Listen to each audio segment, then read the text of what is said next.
अरहंताणम नमो अरहंताणम नमो अरहंताणम।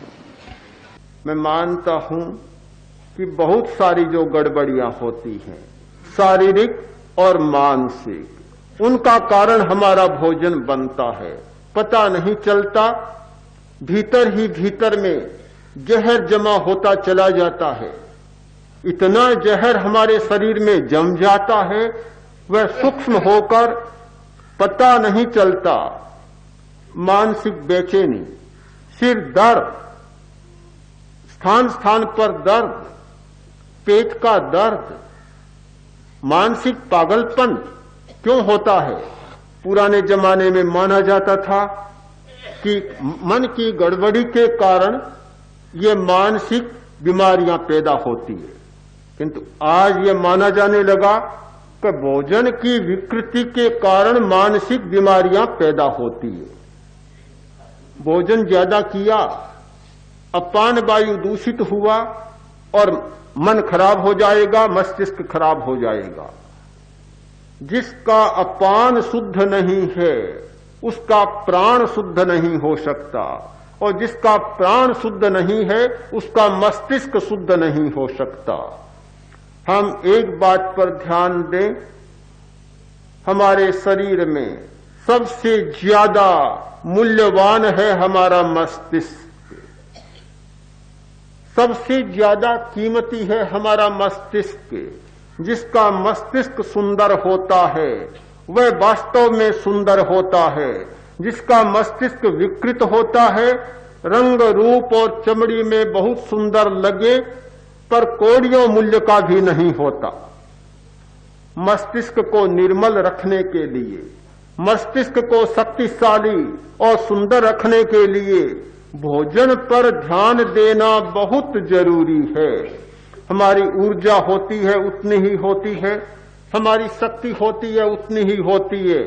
उस ऊर्जा को, शक्ति को या तो पेट में खपा दो और या मस्तिष्क के लिए सुरक्षित रख लो। चुनाव करो। चुनाव का प्रश्न है कि हम क्या चाहते हैं, ऊर्जा को मस्तिष्क के लिए भेजना चाहते हैं या ऊर्जा को पेट में ही खपा देना चाहते हैं। पेट में खपाने वाला पेटू होगा और पागलपन की श्रेणी में जाने वाला होगा। जिस व्यक्ति ने अपनी शक्ति को, अपनी ऊर्जा को पेट में कम खपाया और मस्तिष्क के लिए सुरक्षित रखा, वह व्यक्ति दुनिया में कोई बड़ा काम कर सकेगा। इसलिए साधना, स्वास्थ्य और आहार तीनों का बहुत गहरा संबंध है, बहुत ज्यादा संबंध है। रोगी आदमी न ध्यान कर सकता, न अध्ययन कर सकता और न कोई अच्छा बड़ा काम कर सकता।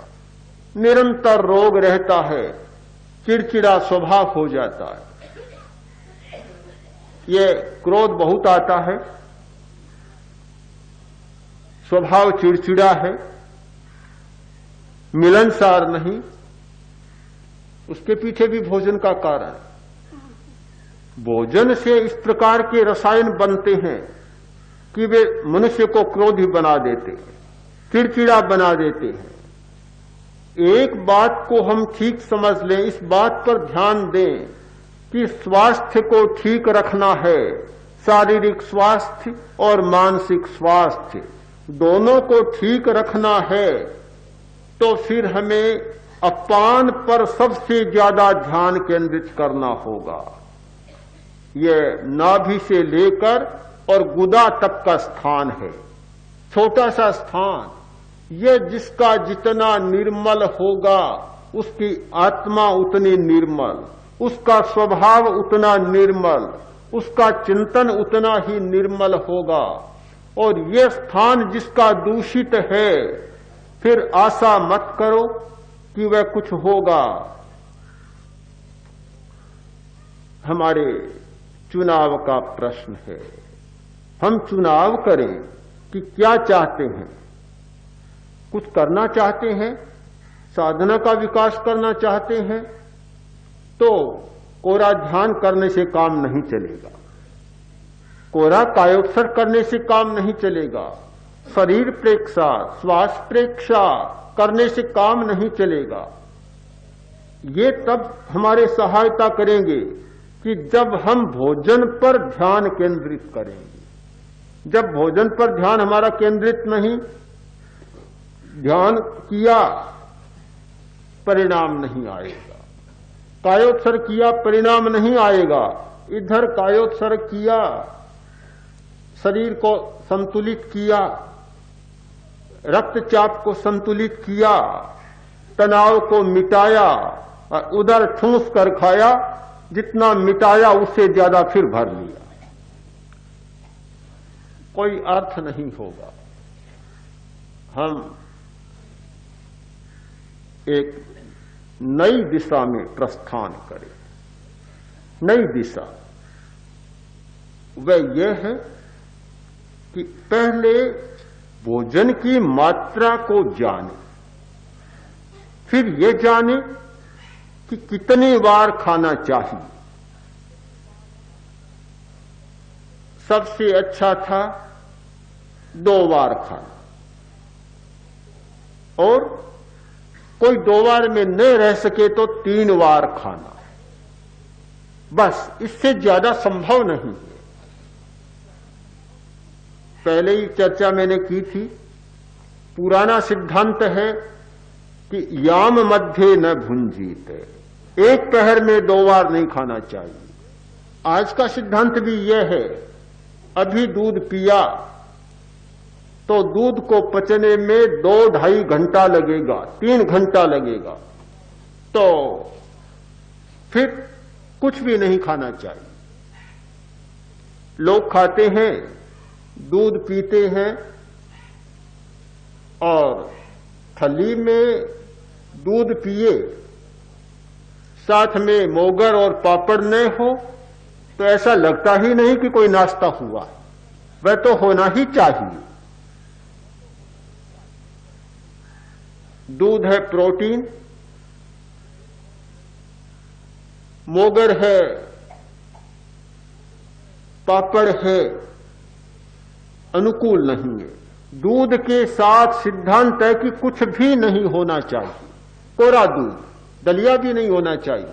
दलिया श्वेतसार है, नमक नहीं होना चाहिए, न चीनी होनी चाहिए। कोरा दूध तो 3 घंटा में अच्छी तरह से वह पच जाए। हाँ, दूध दलिया सदा की चीज, रोटी दाल सदा की चीज, पर क्या करें?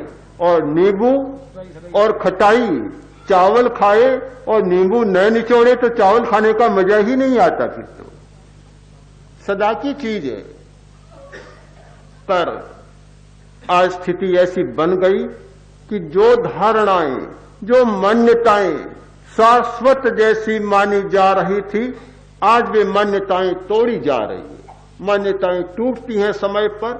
जैसे जैसे मनुष्य का ज्ञान बढ़ता है, बहुत सारी मान्यताएं टूट जाती है।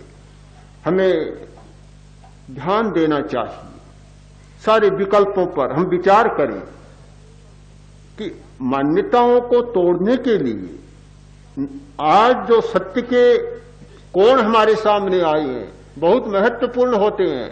हम केवल ये कह दें ये मत खाओ, ये मत खाओ, काम नहीं चलेगा। जो लोग शाकाहारी हैं, हम जैन लोग हैं, वैष्णव लोग हैं, शैव हैं, वे शाकाहार में सबसे ज्यादा विश्वास करने वाले हैं। हम दूसरों को कहते हैं मांस मत खाओ, अंडे मत खाओ। लोग, आज का आदमी कैसे मानेगा मांस मत खाओ? आज के विद्यार्थी के सामने सबसे पहले यह प्रश्न आता है कि मांस में प्रोटीन बहुत अच्छा होता है। मांस जैसा अच्छा प्रोटीन किसी पदार्थ में नहीं होता। आज के विद्यार्थी के सामने आता है कि अंडे में बहुत जीवन सत्व होता है। भला वह विद्यार्थी अंडे को क्यों छोड़ेगा और मांस को क्यों छोड़ेगा? विटामिन बहुत है, वह क्यों छोड़ेगा? जब तक हम वैज्ञानिक दृष्टि से उस पर विचार नहीं करेंगे और उसके सामने दूसरा विकल्प प्रस्तुत नहीं करेंगे, तब तक न कोई आज का पड़ने वाला मांस को छोड़ेगा, न अंडों को छोड़ेगा। मांस में प्रोटीन बहुत अच्छा होता है। अब जो मांस न खाए तो पूछेगा कि हमें बताइए हम क्या खाएं, फिर प्रोटीन कहां से मिले। विकल्प पर हमें ध्यान देना होगा। मांस नहीं खाने वाला व्यक्ति सोयाबीन खाता है। सोयाबीन में जितना अच्छा प्रोटीन होता है, मांस में भी उतना अच्छा प्रोटीन नहीं। सोयाबीन का दूध भी होता है, सोयाबीन का आटा भी बनाया जा सकता है, रोटी में भी मिलाया जा सकता है, और बहुत अच्छा प्रोटीन होता है। सोयाबीन एक वनस्पति है। जाने दें, राजस्थान में सोयाबीन कहां से आएगा, बाजरी में कितना अच्छा प्रोटीन है। बाजरी खाने वाला बहुत शक्ति प्राप्त कर लेता है। मैं कई बार सोचता था कि हमारे साधु साध्वियां चतुर्मास के बाद विहार करके आते हैं, रास्ते में गांव में जाते हैं, उन्हें बाजरी की रोटी राबड़ी मिलती है, कैसे काम चलता होगा। भोजन की अपर्याप्तता के कारण क्या स्थिति बनती होगी। किंतु जैसे जैसे बाजरी का अध्ययन किया, बाजरी के तत्वों को जाना, बाजरी की शक्ति को जाना, तो पता चला कि बाजरी में जो ताकत है मांस में भी नहीं। अध्ययन नहीं, सेवन भी किया है। हाँ, खाया है।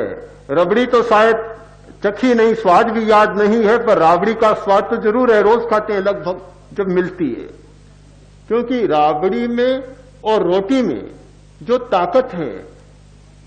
एक बार ऐसा हुआ, एक कुश्ती लड़ने वाले दो मल्ल थे, एक था मांसाहारी और दूसरा केवल बाजरी पर रहा हुआ। बाजरी वाले ने मांस वाले को पछाड़ दी। प्रमाणित हुआ है कि बाजरी में बहुत तत्व होते हैं, बहुत अच्छा प्रोटीन होता है बाजरी में। इसीलिए बाजरी खाने वाले, राबड़ी खाने वाले इतना श्रम करते हैं, इतना काम करते हैं और बड़े हट्टे कट्टे रहते हैं, और दूसरे लोग उनके सामने थक जाते हैं। हमें विकल्प पर तो अवश्य ध्यान देना होगा।